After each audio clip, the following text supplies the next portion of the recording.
Assalamualaikum warahmatullahi wabarakatuh. Halo Bro Konco, balik lagi bersama saya tentunya di channel Wong Klaten. Ya, pada kesempatan kali ini sebenarnya pada intinya saya akan mengumumkan pemenang program berbagi rezeki yang sudah saya umumkan pada hari Sabtu lalu. Di situ kan saya sebutkan kalau akan saya umumkan di hari Senin jam 9 malam ya. Jadi saya sudah mengundinya di jam 9 malam. Hasilnya nanti setelah video ini berakhir ya. Jadi karena kalau cuma mengumumkan saja durasi videonya terlalu pendek. Jadi saya tambahin cerita mengenai saya pernah dimutasi dari kantor saya yang lama, yaitu di kantor daerah Kejaksaan Negeri Parigi Motong, ke kantor pusat, yaitu di Kejaksaan Agung. Nah, sebenarnya saya ini sudah 5 tahun bekerja di kejaksaan ya. Nah, selama 5 tahun ini sebenarnya saya sudah beberapa kali mencoba untuk pindah.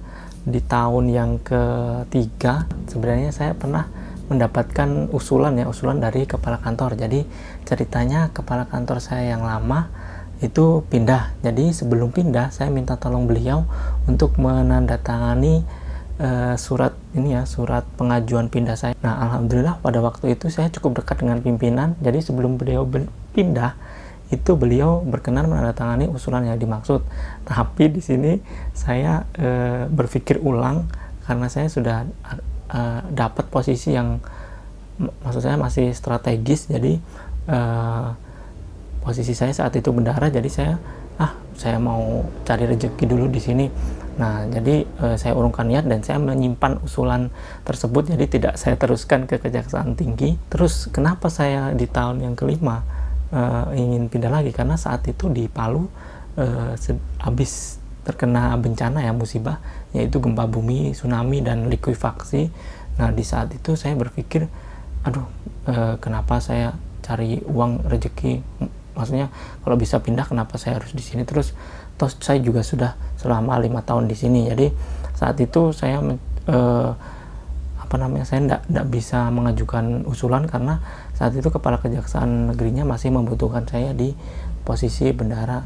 Jadi singkat cerita, kemudian ada teman saya yang dari pusat, dari dia di bagian kepegawaian itu menghubungi saya bahwa di bagian ini sedang butuh staf baru. Jadi waktu itu teman saya menghubungi, tapi ya itu ditempatkan di pusat di bagian tertentu.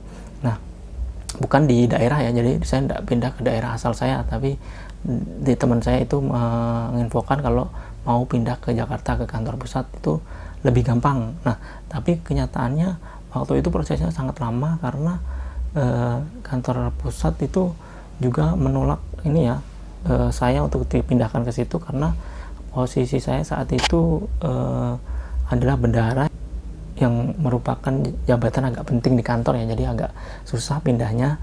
Dan baru setelah beberapa bulan, sekitar 4 atau 5 bulan begitu, saya dikabari teman saya, usulan saya tiba-tiba dilanjutkan lagi. Jadi saya kurang tahu itu prosesnya di situ bagaimana. Terus akhirnya saya dikabarin prosesnya sudah sampai itu, dan akhirnya keluarlah SK saya. Jadi sebenarnya mutasi itu ada dua, yaitu mutasi yang ini dari kantor pusat, yaitu mutasi nasional. Itu walaupun tanpa usulan itu bisa memindahkan kita dari daerah satu ke daerah lain atau dari daerah ke pusat.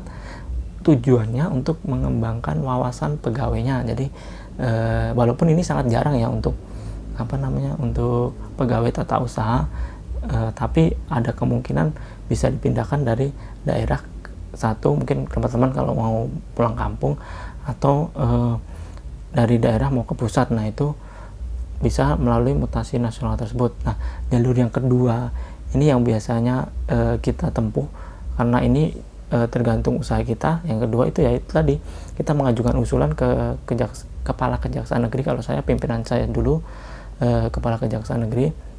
Terus nanti kalau di ACC itu akan diteruskan lagi ke Kejaksaan Tinggi. Nah, di Kejaksaan Tinggi ini bisa diteruskan lagi ke Kejaksaan Agung untuk diproses, bisa juga tidak, karena alasannya biasanya kalau misal di Sulawesi itu orang masih ini kok masih kurang pegawai, masa mau dilepas kita ke daerah yang misal mau di Jawa kan udah agak banyak ya, walaupun beberapa kantor masih juga ada yang kurang. Nah itu biasanya alasan Kejaksaan Tinggi tidak mau meneruskan.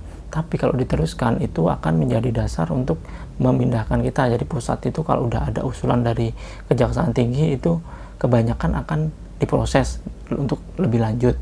Nah nantinya setelah berapa lama kita nanti akan keluar SK kemana kita tujuan kita pindah, itu tetap diputuskan oleh kantor pusat ya. Jadi tidak semerta-merta kita mau ke semisal Kejaksaan Negeri Surakarta nanti pindahnya akan langsung ke Surakarta. Jadi tidak, tetap pusat yang menentukan kita pindahnya kemana.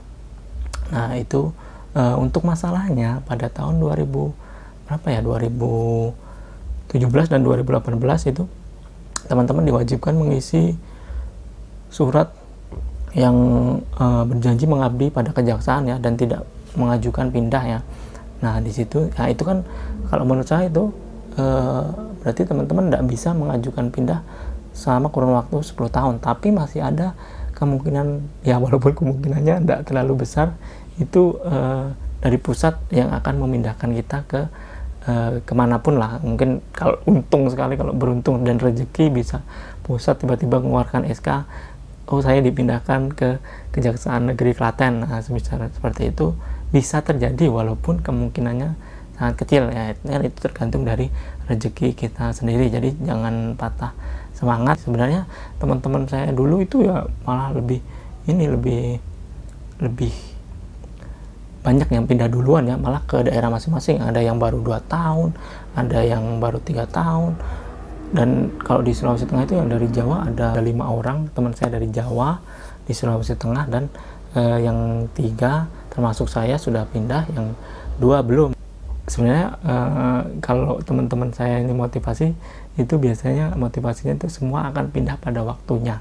Nah jadi teman-teman sabar aja, orang namanya kerja kalau teman-teman udah mau kerja di pegawai negeri sipil, apalagi di kejaksaan ya, berarti teman-teman harus menerima konsekuensinya. Untuk penempatannya kadang akan jauh dari keluarga. Nah itu sekian, ini curhatan pribadi saya soal mutasi. Semoga bermanfaat bagi teman-teman sedikit. Dan berikut adalah video yang untuk video pemenang giveaway.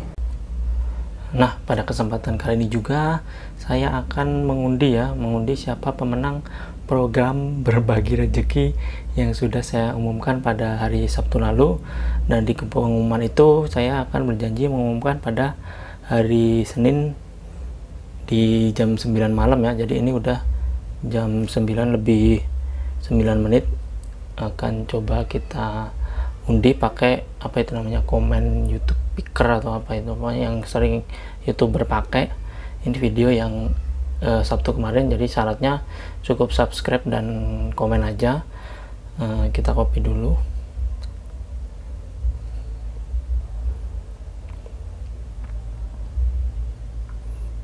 Terus kita buka browser. Nah di sini komen YouTube Pickernya tadi sudah sempat saya buka, karena awal-awal saya belum tahu aplikasi yang buat ngacak itu apa. Kita tempel di sini.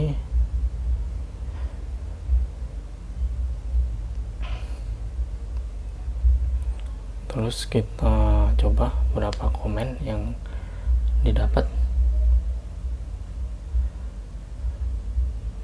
Ada 24 ya komen unik, jadi 24 peserta, dan kita akan dapatkan 2 pemenangnya. Kita undi yang pertama.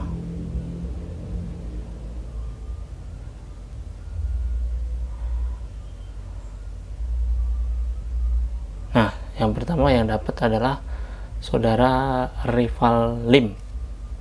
Saya screenshot dulu ya, takut lupa. Nah kita undi yang kedua.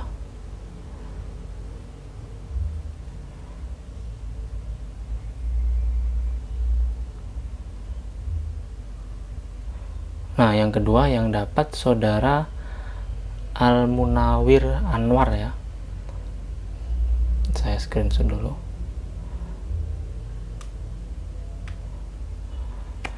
Nah, sekian ini ya untuk program berbagi rezeki kali ini. Semoga channel ini bisa lebih berkembang lagi, dan terima kasih atas dukungan dari teman-teman dan atas berbagai saran dari teman-teman juga. Nanti akan coba satu persatu saya implementasikan di video-video saya yang lainnya ya. Cukup sekian, akhirul kalam, wassalamualaikum warahmatullahi wabarakatuh.